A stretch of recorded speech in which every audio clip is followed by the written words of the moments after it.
Mara Ellaway learned that her engagement party had a back door when the rain began to soak through the hem of her dress. She stood beneath the limestone awning of the Vale Museum with a paper invitation softening in her hand and a garment bag folded over one arm. The city behind her shone in winter silver.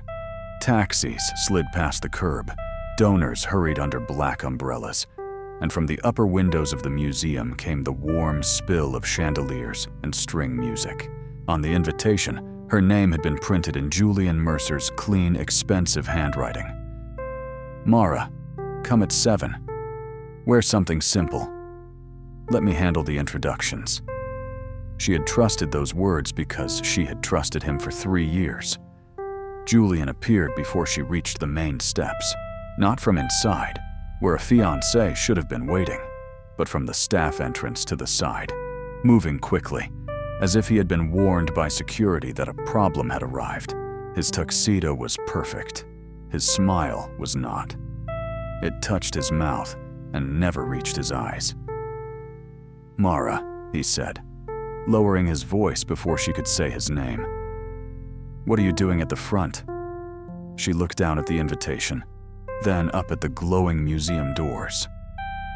"It's our engagement party." His jaw tightened, and in that tiny motion she saw the answer before he spoke. It was never meant to be public like that. The rain hit the stone with a soft, relentless ticking. Mara felt the cold crawl through the satin shoes she had bought at a discount shop and dyed herself with pearl ink. "You told me your board wanted to celebrate. You told me your mother sent the flowers." "My mother sent the flowers for the donors," Julian snapped, then glanced over his shoulder and smoothed his voice. "Listen to me. Tonight is delicate. The Landry family is here. The trustees are here. They still think of you as a contract conservator from the basement. And if they start asking questions about us before I have secured the assistant directorship, it will complicate everything." "Complicate," she repeated. He took her elbow, not tenderly, and guided her away from the light. The security guard beside the brass doors watched without expression. Mara saw Julian's thumb press into the damp sleeve of her coat, and suddenly every little correction he had ever made to her life lined up like pins. "Not that dress. Do not laugh so loudly. Let me introduce you as a research assistant first. My family needs time." It was always time he had asked for, while taking the best of her work, her patience, her belief. Julian said, "I need you to go home." For a moment she did not understand the sentence. She had prepared her hair in the reflection of a cracked kettle. She had stitched the side seam of her blue-gray dress herself. In her pocket sat the narrow ring he had given her, because he had asked her not to wear it until he made the announcement. She had spent the morning cleaning old adhesive from a set of 19th century watercolor labels he was presenting tonight as his discovery. Her discovery, really. But she had told herself, love did not count credits. "Go home," she said. "Only for tonight. Tomorrow I'll explain everything." Mara looked through the doors. Beyond the glass, a woman in ivory silk lifted her hand and waved at Julian. Victoria Landry, daughter of the museum's largest prospective donor, stood beside a tower of white orchids. Her hand rested on the crook of Julian's mother's arm with the ease of someone already being welcomed. On Victoria's finger flashed an emerald ring. Mara's throat went still. Julian followed her gaze and cursed under his breath. "You were not supposed to see that." "What is that?" "Opportunity," he said, and the cruelty of his honesty was worse than a lie. "Something you would understand if you stopped seeing the world like a wounded child." Mara stepped back from him, the paper invitation bent in her fist. "You are engaged to me." "I was engaged to the idea of us before I realized what it would cost." His eyes hardened. "You are kind, Mara. You are loyal, but you don't belong in that room. My career cannot be built around your need to be seen." The museum doors opened. Warmth, perfume, and laughter spilled out. Mrs. Mercer, Julian's mother paused on the threshold and looked Mara over from wet hair to dyed shoes. Her face carried no surprise, only irritation. "Julian," she called, "the photographers are ready." Mara waited for him to flinch, to apologize, to remember the evenings she had spent hunched over microfilm while he slept on her sofa, the rent money she had lent him, the nights he had pressed his forehead to her shoulder and whispered that she was the only person who believed in him before the museum did. He looked at the guard instead. "Her name is not on tonight's guest list." The guard shifted uncomfortably. "Sir?"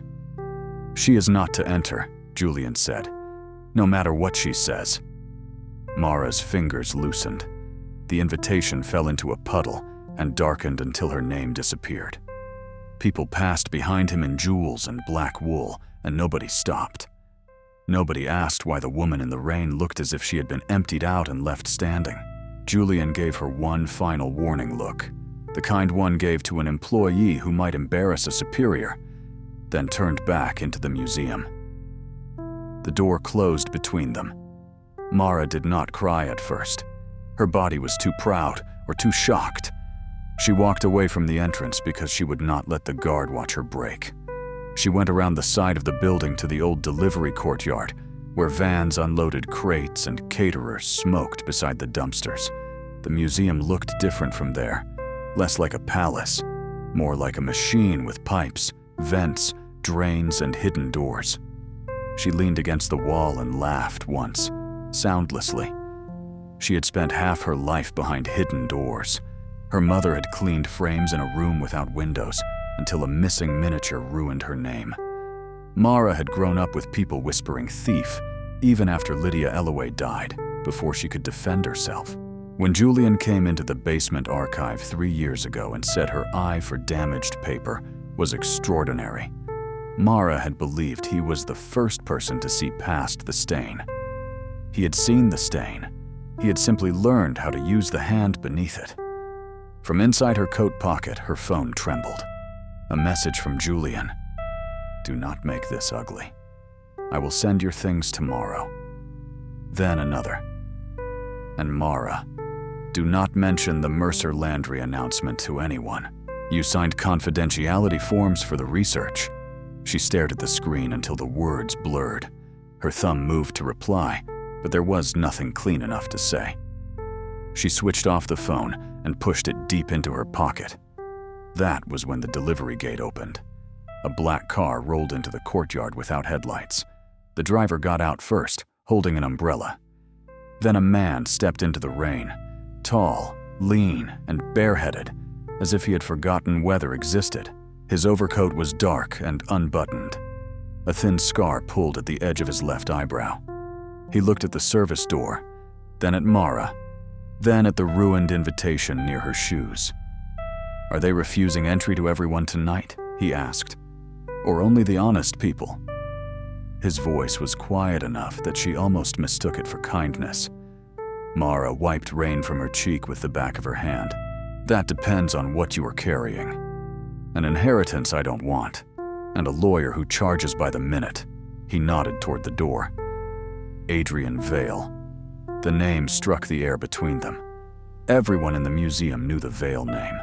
The museum had been built by his great-grandmother, expanded by his grandfather, and nearly destroyed by his father's debts. Adrian Vale was the absent heir, the difficult son who had left for Vienna after a family scandal and had not returned, except in rumors. Some said he hated the museum.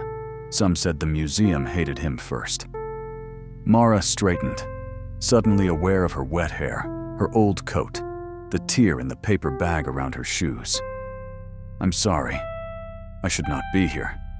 That makes 2 of us." His eyes moved to the garment bag on her arm. "You were invited." "I was mistaken." He bent, picked up the invitation from the puddle, and read what remained of Julian's handwriting. Mara expected embarrassment to burn through her, but Adrian's face did not change. He looked through the smeared ink the way a conservator looked through varnish, searching for the original damage. "Julian Mercer," he said. Mara closed her eyes for 1 second. "You know him?" I know what he wants. Adrian handed back the ruined invitation. He is inside with Celeste Vale and the Landry family, preparing to announce a stewardship agreement that gives him control over the founding collection by spring. Mara had heard whispers of a stewardship agreement, but Julian had always changed the subject. The founding collection cannot be transferred without board approval. It can if the board is convinced the provenance records support private consolidation. Adrian looked at her more sharply. Did Mercer ask you to prepare the label audit? Her stomach twisted. He said the files were disorganized. Were they? They were altered. The words escaped before caution could stop them. Mara glanced toward the service door. Some labels had 2 sets of ink. The older accession numbers had been scraped down. I told Julian we needed to delay the presentation until I could compare the flood-damaged ledger. And he delayed you instead. Mara hugged the garment bag closer. He banned me. The driver cleared his throat. Mr. Vale, Mrs. Vale is waiting near the North Gallery. Adrian's mouth thinned at the mention of his stepmother. Rain gathered in his lashes, but he did not blink. Mrs. Vale has waited 7 years to sell what my grandmother built. She can survive 5 more minutes. Mara should have walked away. She had already been humiliated once. Common sense said not to stand in a dark courtyard with the air of the museum, while everyone who had power over her future celebrated inside. But his words had opened a door Julian had spent months trying to keep shut. What is in the flood ledger? She asked. Names, Adrian said. Loans disguised as gifts. Gifts disguised as purchases. One accusation from 20 years ago that made a poor woman vanish, while the people above her kept their hands clean. Mara felt the courtyard tilt. My mother. He watched her carefully then, as if he had expected pain, but not recognized its exact shape. Lydia Ellaway was your mother. She was accused of stealing the Rosamond miniature, Mara said. She died with that accusation following us from apartment to apartment. I found a letter from my grandmother 2 weeks ago. She believed Lydia was framed. Mara's fingers went numb around the garment bag. Every year since she was 11, she had imagined someone saying those words. She had imagined it in a courtroom, in a newspaper, from Julian's mouth after he found the evidence, and loved her enough to speak it aloud. She had not imagined the words in a rain-dark delivery yard from a man whose family name had helped crush her mother's.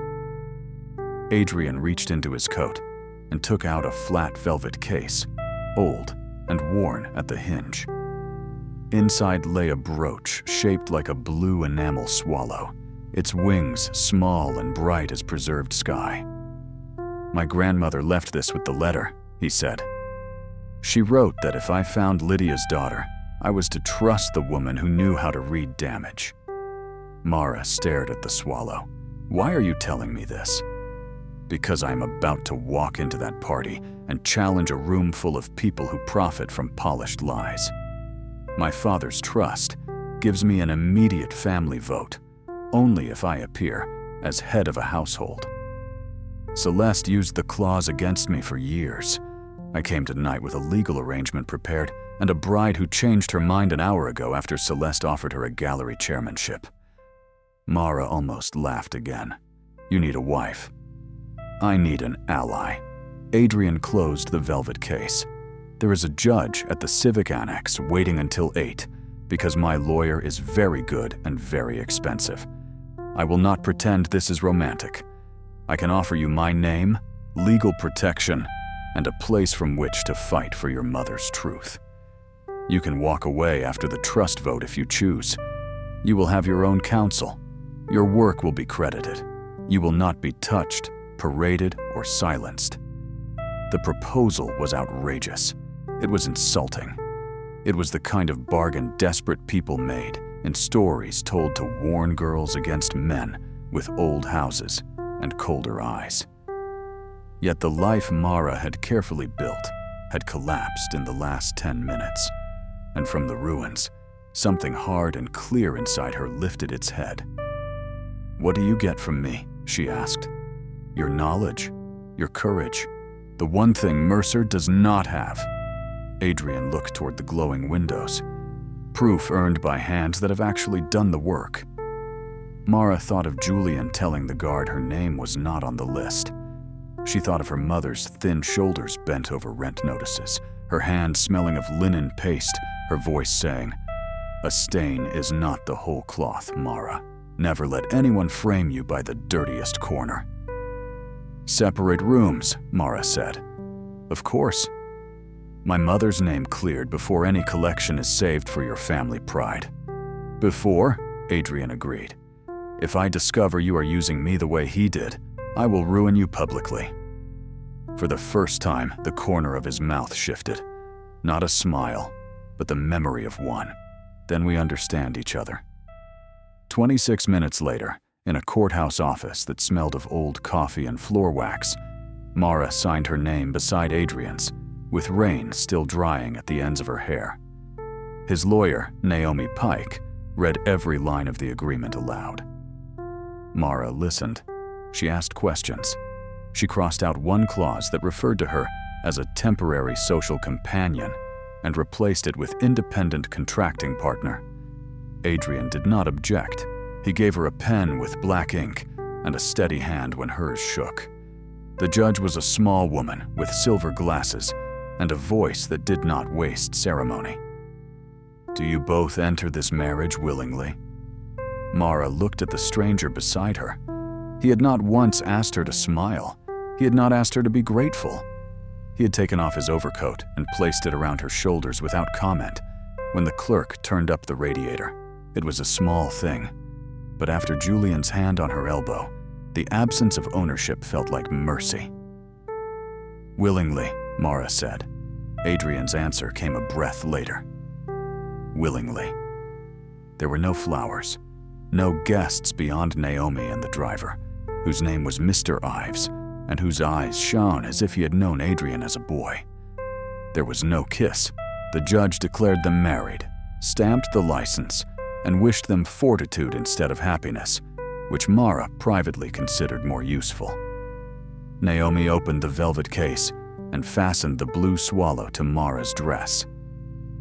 "The photographers will see this before they see your face," the lawyer said. "Let them." Mara looked into the cloudy courthouse mirror.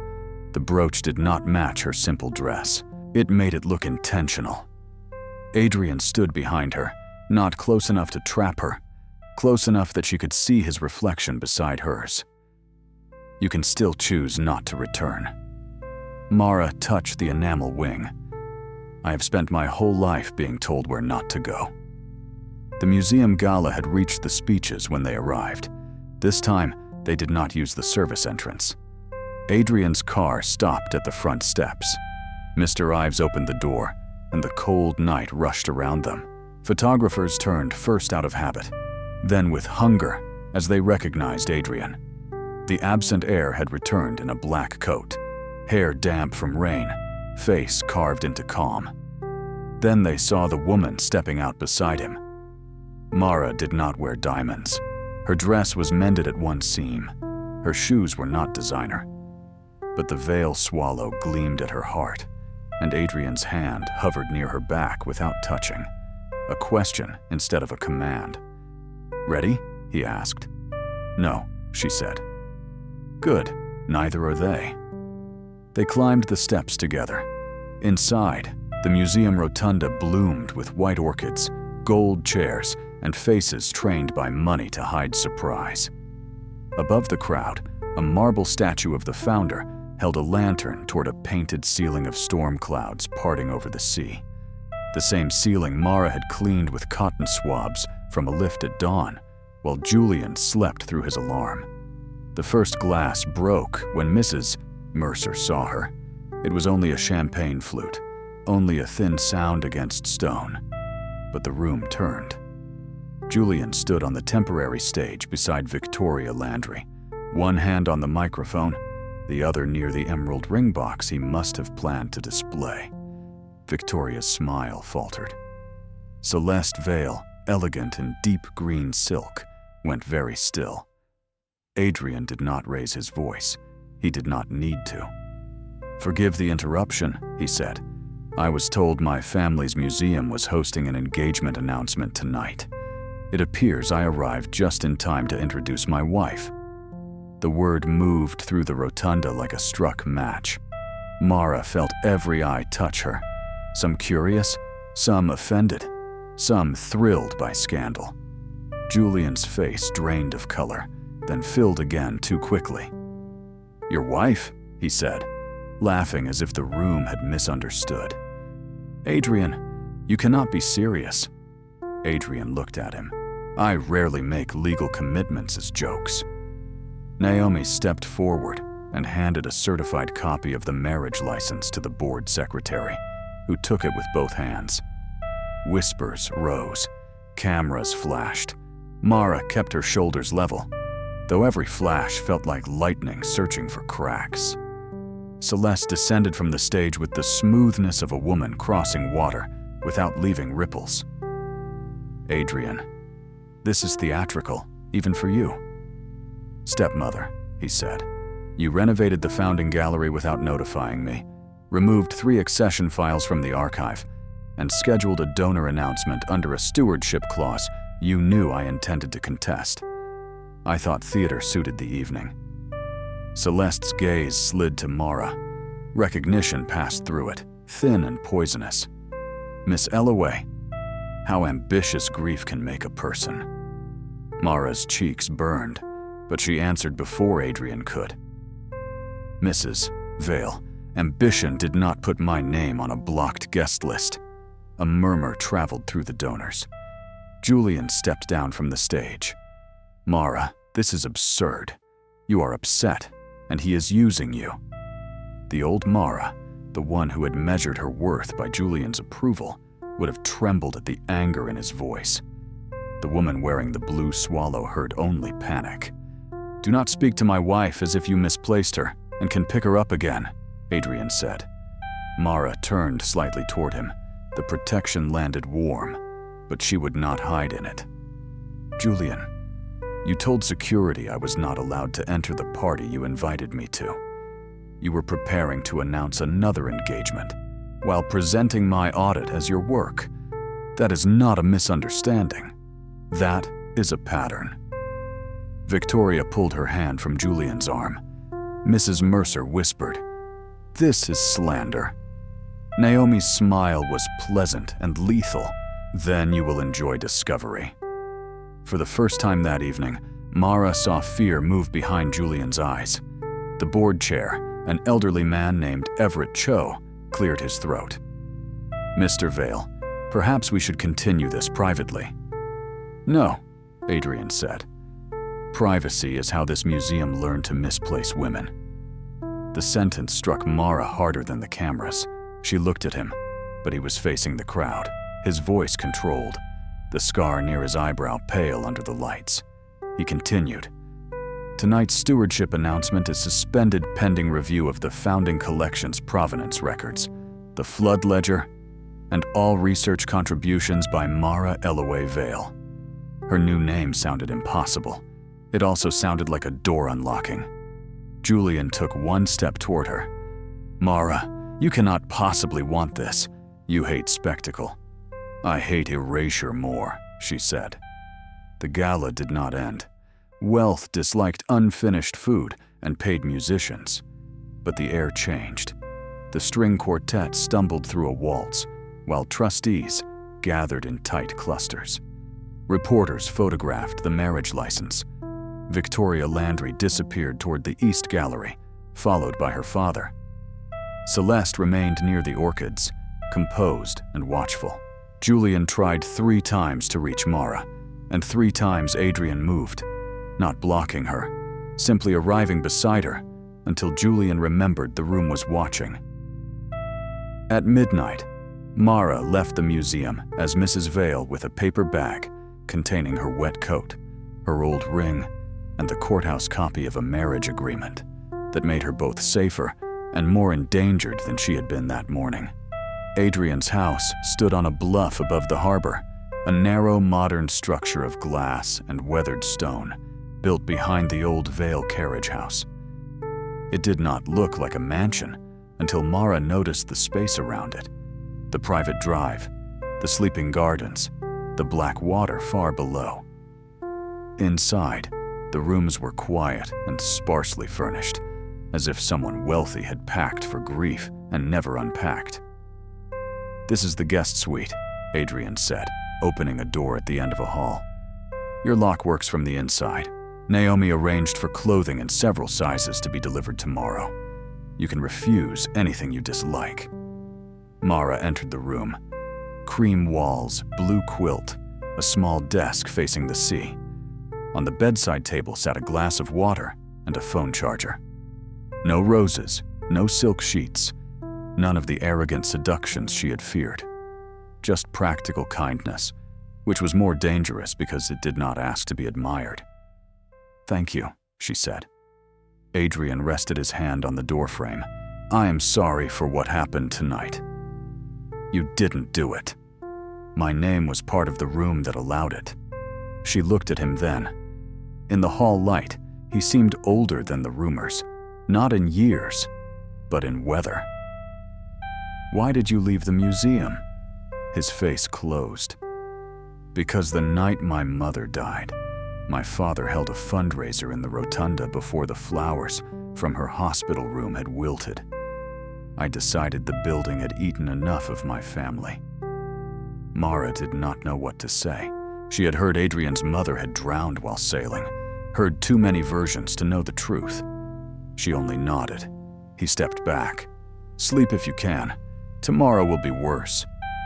It was worse by breakfast. Her picture was on 4 local news sites, her wet hair and plain dress framed by headlines about the museum heir's mystery bride. Julian's supporters called her opportunistic. Anonymous commenters called her basement Cinderella, archive rat, gold digger. Someone had found a photograph of her mother from an old article about the missing miniature and placed it beside Mara's face under the caption, "Like mother? Like daughter?" Mara sat at Adrian's kitchen island, reading the words until they stopped meaning anything. Outside, gulls shrieked over the harbor. Adrian placed a mug of tea beside her. "Do not read comments." "I preserve damaged paper for a living," she said. "I am professionally qualified to stare at ugly things." He almost smiled, then saw the image of Lydia and went still. "Naomi can have that removed." "It will come back." Mara turned the phone face down. "I need access to the archive before Celeste cleans it. I already filed the injunction. Then I need a badge that works. You have one."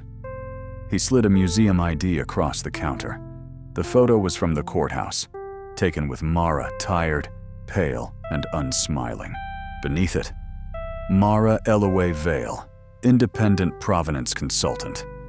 She ran her thumb over the printed title. "You credited my maiden name. You had it before mine." For the next 3 weeks, their marriage became less like a scandal and more like a discipline.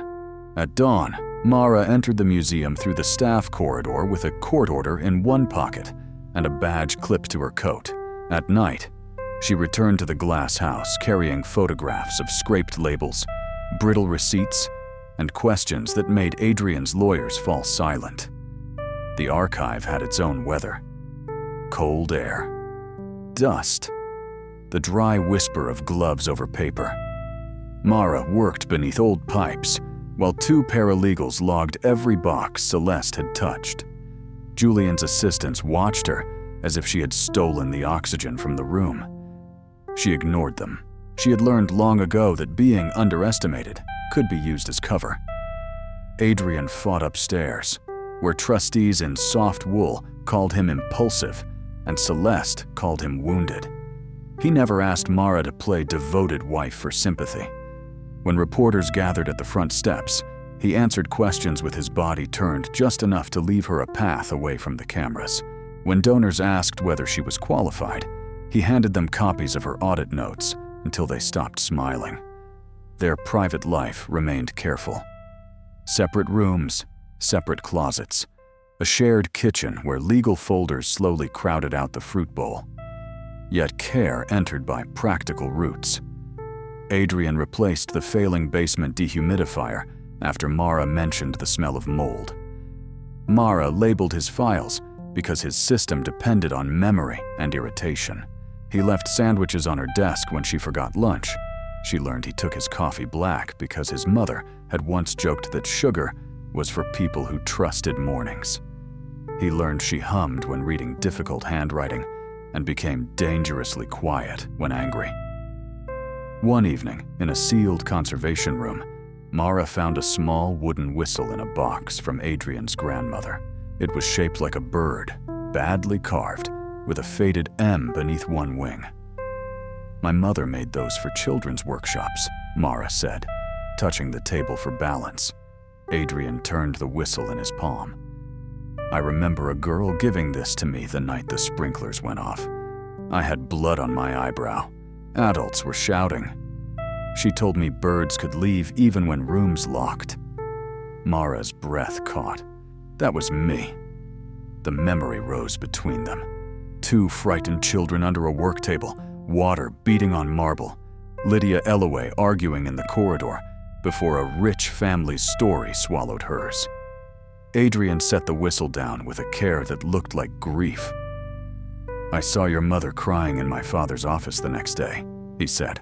"I told myself I had imagined it because everyone acted as if she deserved whatever happened." "You were 8. "I am not 8 now." No apology could repair the old silence, but the way he said it made Mara believe he meant to spend more than money trying. She lifted the whistle and blew. The sound came out crooked and thin. Adrian laughed once, startled, and Mara smiled before she could stop herself. The museum struck back through the one object that had haunted her life. During a surprise inspection demanded by Celeste, security opened Mara's staff locker and found the Rosamond miniature wrapped beneath her spare cardigan. The room filled with voices. Julian arrived too quickly, solemn and pale, telling everyone she must have been overwhelmed by obsession. Celeste folded her hands and said, "How tragic that history repeats itself in families." Mara stared at the tiny portrait. It was smaller than her palm. It had ruined her mother, followed her childhood from apartment to apartment, and now sat waiting to ruin her too. Adrian pushed through the staff before the police arrived. His calm had the edge of a blade. "No one touches it. The locker corridor cameras were repaired last week at my wife's request." "I requested repairs for months," Mara said under her breath. "I own the facilities office," he replied, not looking away from Celeste. The footage showed a man in a catering uniform entering before dawn with a master key. He kept his face down, but a signet ring flashed beneath the glove. The Mercer crest. Julian denied it until Naomi produced the uniform request from his personal phone. Victoria Landry, who had come to observe the inspection, stepped back from him as if from smoke. "You told me she was unstable," Victoria said. "You never said you were engaged to her when you proposed to me." Julian said nothing. That silence did more than confession.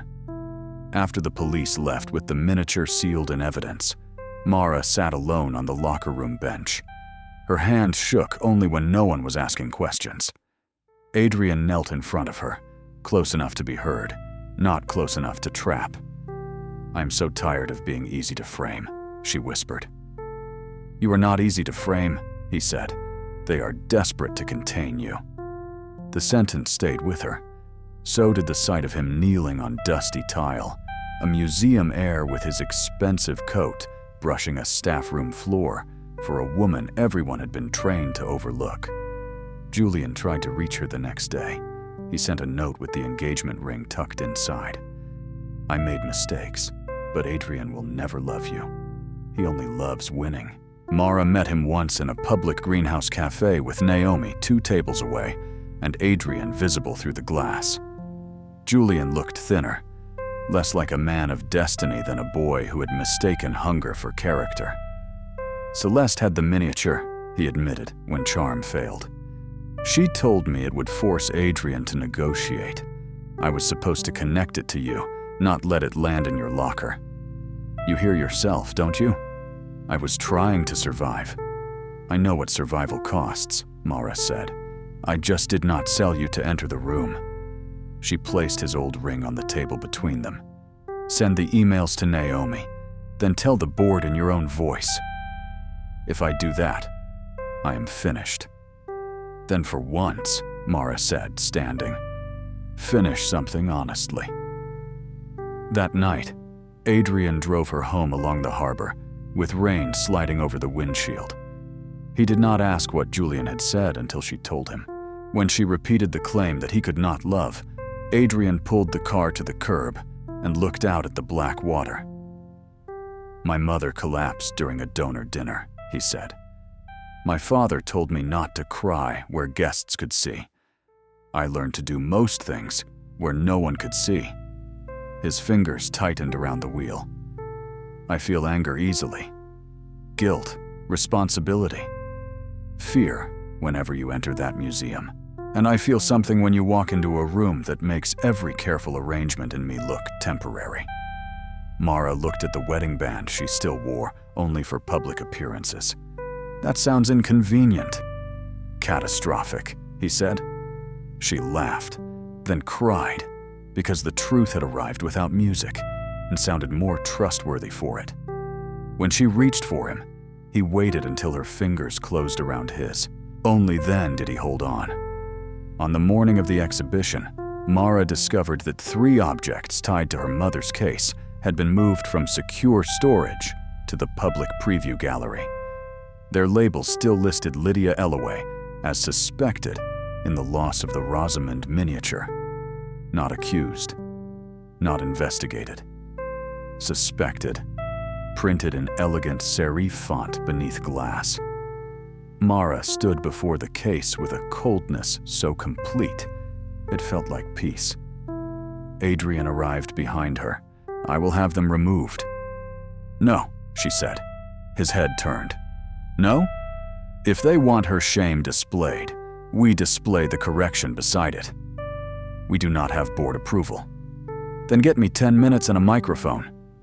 He looked at the label, then at her face. Mara, if this goes wrong, it has been wrong for 20 years. Founders Week opened under a pale afternoon sky. The museum filled with donors, reporters, docents, interns, and curious citizens drawn by scandal. Celeste wore ivory this time, a widow's color without widowhood. Julian stood near a column in a dark suit, hollow-eyed. Victoria Landry arrived with her father, but refused to stand beside him. At 4, Everett Cho welcomed the guests and spoke about heritage. At 4:10, Adrian walked to the podium and introduced Mara not as his wife first, but as the consultant leading the provenance review. A ripple passed through the room. Mara stepped up beside the glass case that still carried her mother's printed stain. Her hands did not shake. She had spent the morning touching every object she would mention, grounding herself in wood, paper, enamel, and ink. People could lie. Materials remembered. For 20 years, Mara said, the museum told a simple story about the Rosamond miniature. It vanished during a gallery emergency. A conservation assistant named Lydia Ellaway was suspected. No charges were filed, but suspicion was enough to end her work, her reputation, and any chance for her daughter to grow up without that shadow. Faces shifted. Some looked bored, some sympathetic, some hungry for tears. Mara gave them none. She lifted a label mounted on clear acrylic. This is the current label. It was printed last week. A staff member placed a projection behind her. This is the underlying accession record photographed under raking light. The original number was not assigned to the Rosamond miniature. It belonged to a private loan from the Ardent family, returned in 1998. Another image appeared, a ledger page stained brown at the edges. This is the flood ledger, recovered from storage. It shows that the miniature was removed from public display 2 hours before the sprinkler incident by order of the deputy director. Murmurs rose. Celeste's face hardened by 1 degree. Mara continued. The deputy director at that time was Celeste Ardant, now Celeste Vale. The room broke into sound. Celeste stepped forward. "This is an outrageous personal attack." Adrian moved from the wall, but Mara raised one hand slightly. "Not yet." "The ledger alone would not be enough," Mara said. "Records can be misread, people can be mistaken, but frames are less polite than people." On the screen appeared an infrared image of a gilt frame. Beneath a later inventory sticker was the pressed outline of an Ardant family seal. Mara said, "The Rosamond miniature was not stolen by Lydia Ellaway. It was removed from museum custody by the Ardant family and later used as leverage in multiple donor negotiations. It was preserved in a private storage vault until this year, when it was planted in my staff locker to recreate the old accusation." Celeste turned to the board. "I will not stand here while this woman—" Julian's voice cut through the room. "It's true." No one moved. He stepped out from beside the column, face gray, hands empty. "Mrs. Vale had the miniature before the gala. She told me it could be used to pressure Adrian into dropping his challenge. I helped falsify part of the research presentation. I also concealed Mara Ellaway's contributions to the label audit." His voice cracked, but he did not stop. "I banned her from the engagement party because I had agreed to announce my engagement to Victoria Landry in exchange for foundation support. Mara was my fiancé at the time." The silence after that was enormous. Mrs. Mercer made a strangled sound. Victoria closed her eyes. Mara felt the room look at her, but she kept looking at Julian. His confession did not heal her. It did not undo rain, gossip, or the years Lydia lost. But it moved one stone from the grave. Celeste's composure finally fractured. "You pathetic boy. You think they will forgive you because you whimper now?" Naomi stepped forward with a tablet. "They do not need to forgive him. They need the emails he provided, the storage receipts, and the bank records already delivered to the Attorney General's office." Everett Cho sank into a chair. Adrian came to Mara's side. This time, when his hand touched her back, she did not move away. He said to the room, "The Vale Museum will withdraw the stewardship agreement, suspend all transfers, and cooperate with investigation. And before anyone praises my family for transparency, understand this. My family built the doors that kept Lydia Ellaway out. My wife opened them." Mara's breath caught. Celeste looked at Adrian with something like hatred and something like grief. "You would burn your own name for her?" Adrian's voice was quiet. "No. I would stop using women as kindling to keep it lit." The line traveled through the room faster than scandal. Reporters wrote it down. Mara did not care. She was watching Celeste, whose gaze had slipped toward the case where the little portrait lay sealed in evidence glass. For all her calculation, Celeste looked suddenly old, trapped by the same museum she had tried to command. Security escorted her out before the guests were dismissed. The truth did not heal everything at once. It moved through the city and headlines, then through court filings, then through the slower, heavier rooms where people had to admit what they had known and what they had chosen not to know. Julian gave Naomi the emails. Victoria Landry withdrew her family's gift until the museum accepted an outside ethics review. A retired registrar came forward with an old shift diary recording that Celeste Ardant had removed a locked case before the sprinklers ever went off. The diary sealed what Mara already knew in her bones. Celeste resigned before charges were announced. She left the museum by a side door under a coat held over her face, while reporters shouted questions about Lydia Ellaway. Mara watched from an upper window and felt no triumph. Revenge, she discovered, was too small a cup for grief that had lasted 20 years. Adrian found her there. "You should be downstairs. They are installing the corrected label. I'm not sure I can watch." "Then I will stand where you can leave first." She went because he said it that way. The new case stood in the West Gallery, not in the basement.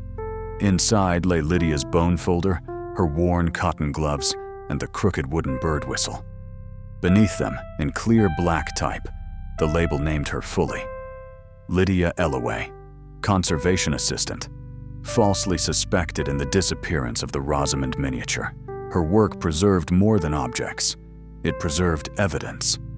Mara read the words until they blurred. Adrian stood beside her without touching. When she reached for his sleeve, he covered her hand with his.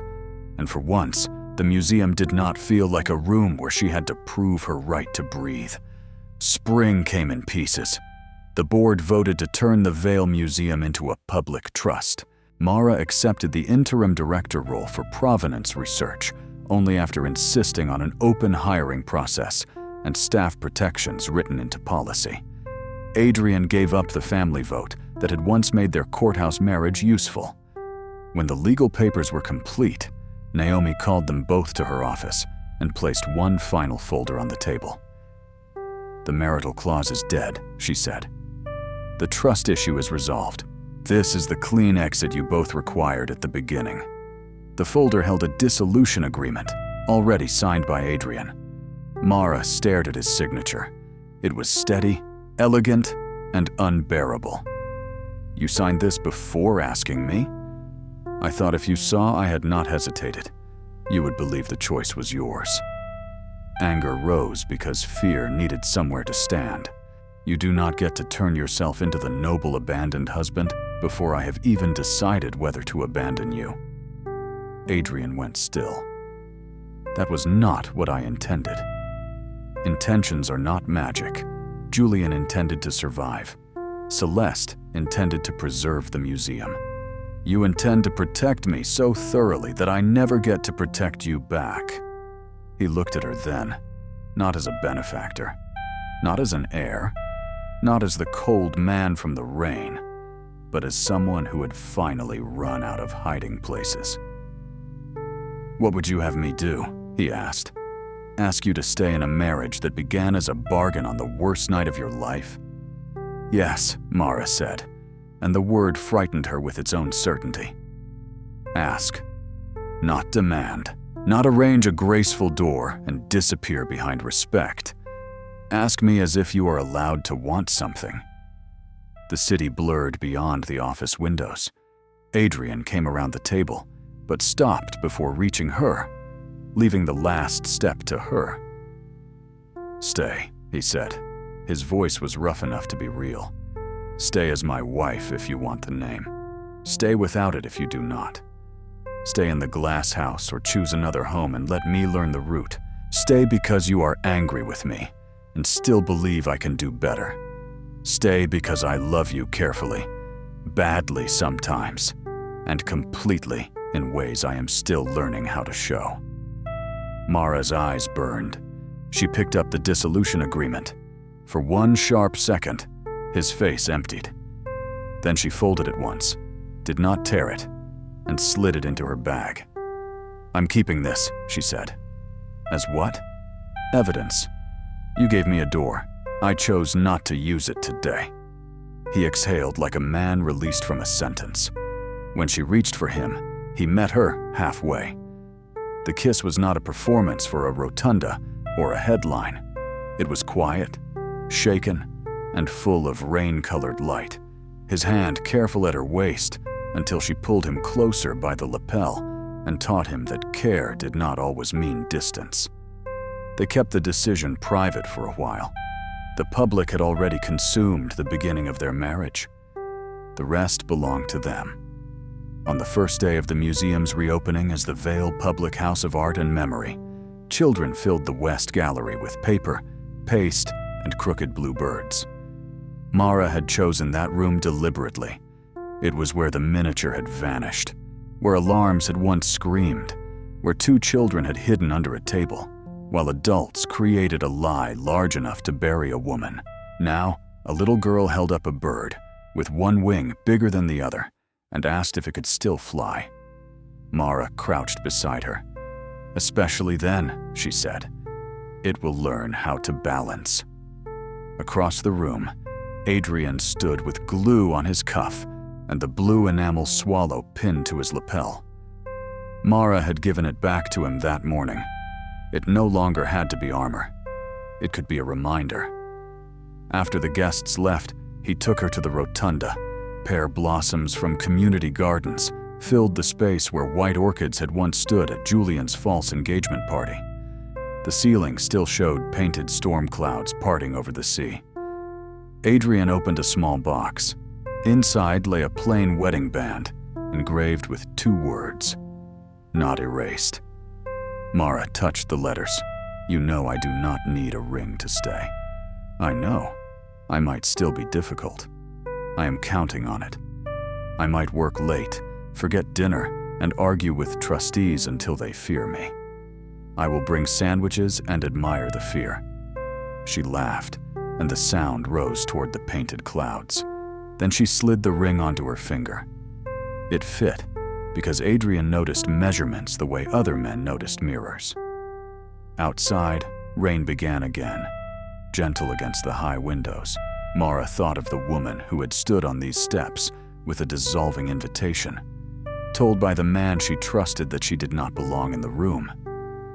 She wished she could tell that woman humiliation was not prophecy. It was weather. Cruel, soaking, temporary weather. Adrian brushed his thumb over the band. "What are you thinking?"